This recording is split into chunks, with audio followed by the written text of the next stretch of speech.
So I ran into this problem today dealing with harshness, and it got me thinking that maybe I should make a video about it so that maybe it can help somebody out there and show some of the most modern tools that we use today to deal with this kind of thing. So here I have two guitars harmonizing with each other, and there's some long sustained notes that are created by using a fuzz pedal. While this can happen with just using one guitar, when you use two, it can accentuate and magnify these kind of harsh issues that can arise. So here's the part.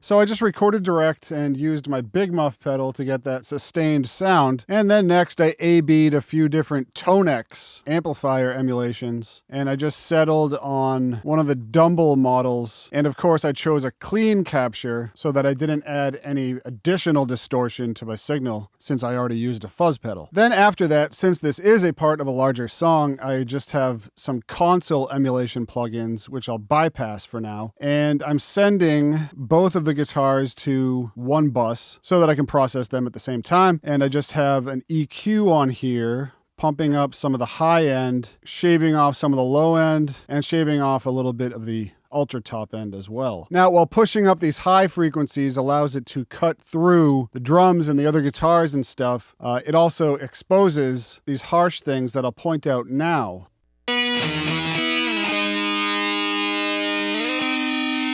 See, right around here, there's some really irritating smearing in the upper mid-range around 2200 to 3100 hertz. Now, in the past, what engineers would do to get rid of this is they would get up an EQ and pretty much use a notch filter to remove that from the spectrum. So I just listened to it a little bit and dug around in there. So here's with this big notch in.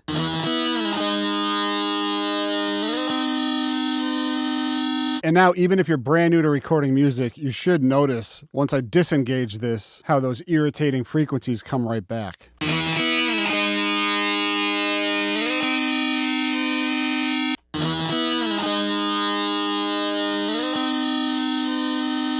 So problem solved, right? Well, no, not at all, because that is just way too much and it takes out so much of the signal that I need. So these days we use things called spectral enhancers or resonance suppressors,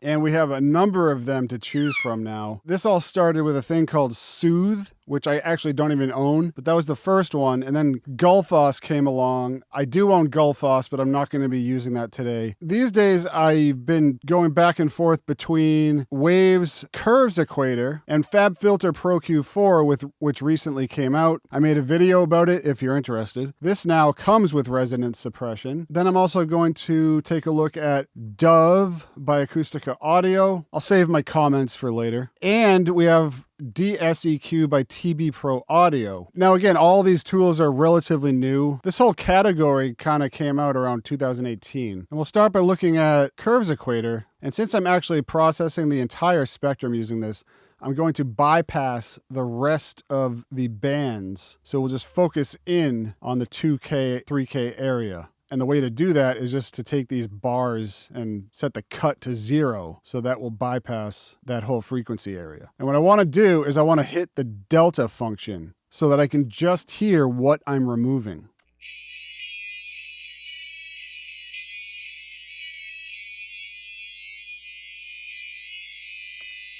You might want to turn your speakers down when you do that because you're just going to hear some really irritating stuff. But that's what you want to hear. If you start hearing something with meat on it, then you know that you're cutting too much.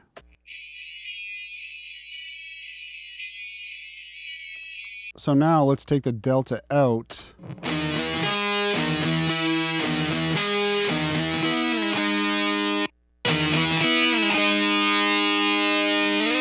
Okay, so that did a pretty good job.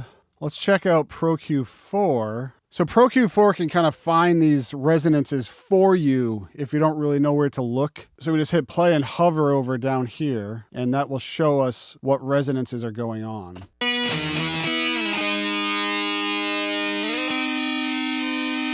big one at 2.465.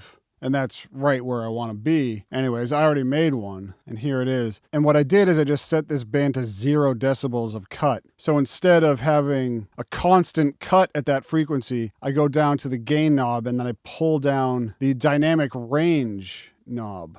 And then the new feature that it has is this little triangle here, and that engages the spectral suppression. So it's only going to cut when those bad frequencies pop up. So let's listen to that.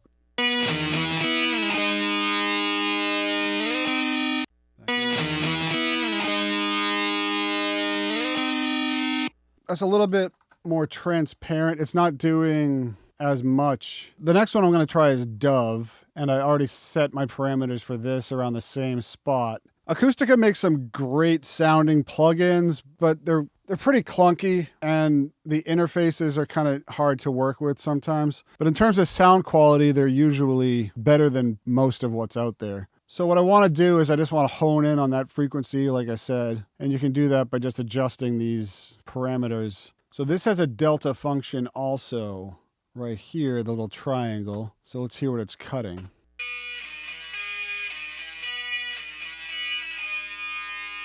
It's doing a good job of taking out that whistle, but it's cutting a little bit too much. And like, I can't really manage these parameters as much as I would like. So this isn't really the right tool. Finally, I'm going to look at DSEQ3 by TB Pro Audio. This one I can get like super specific with. So what I want to do is I want to engage one of the bands and then set it to the area I want, around 2500, 2400. And then under type, I'm going to choose a bandpass filter and set the slope super tight at 96 decibels. And then when I adjust the Q, this is going to ignore everything around it now. So I'm just going to be processing this area. So let's go from 2K to 3K, a little bit below and a little bit above. Next, I set my attack and my release the same way you would a compressor. So a super fast attack, it's going to clamp down on those resonances super fast. And my release, I'm just going to make a little bit faster than normal so that it doesn't hold them too long, and it will hopefully avoid unwanted artifacts. Now let's put in the delta and hear what's actually being processed. Woo! Yeah, that's some garbage. I'm not hearing a lot of meat in that, so that's good. I want to hear garbage when the delta is in. Okay, so I think I'm going to use DSEQ for this, but I'm still hearing some of that smearing. So now I can go back to my old method, which is the general static EQ. Although now I don't have to cut that whole frequency out. What I can do is I can cut a little out.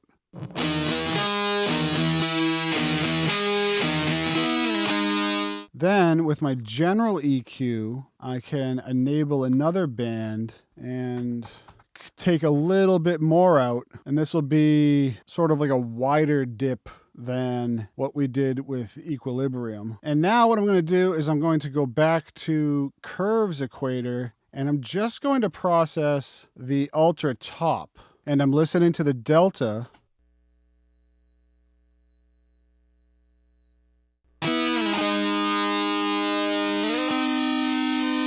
And that took care of sort of that razor-like top end that was left over. So instead of relying too heavily on one processor and dealing with a ton of artifacts, like suppose I just leaned real heavy on the DSEQ. It ends up sounding all mushy. And I mean, they all pretty much sound like that once you start pushing them way too hard. But if you get it so that if you're using the delta and all you hear is that nasty stuff, there might still be some more work to do. So then you can go back to your normal EQs and then just engage those. So they're not doing too much work either. They're just taking out 2 or 3 decibels, and then your resonance suppressor is just taking care of that last bit. This helps you avoid those artifacts. And then if you have a few different tools at your disposal, you can apply their strengths to different spectrums. which is what I did with Curves Equator. This is processing the nasty stuff that DSEQ is not processing. And then I can add in another effect like this chorus.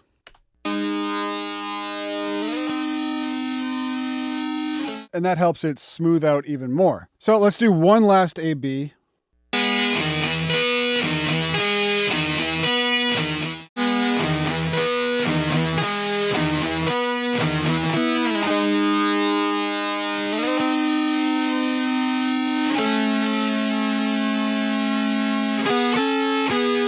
Now that sounds like something that's going to blend into the song a lot better. And more importantly, when the song is done, you're going to be able to crank it up and it's not going to hurt your ears. So hopefully you won't turn it off. But there's really no reason in playing the song right now because it's still in production. We got a lot of really great tools out there that can help us deal with harshness and that razor-like high end. These modern tools kind of came out as a result of a modern problem, which is harsh upper mid-range. So I hope that you can take this knowledge and use it in your own productions and under your own circumstances. But just know that this is not case specific. This can be applied to not only guitars, but also drums, vocals, violins, horns, really anything nowadays. Anyways, thanks again. I hope you make some great music on your own, and I'll see you next time.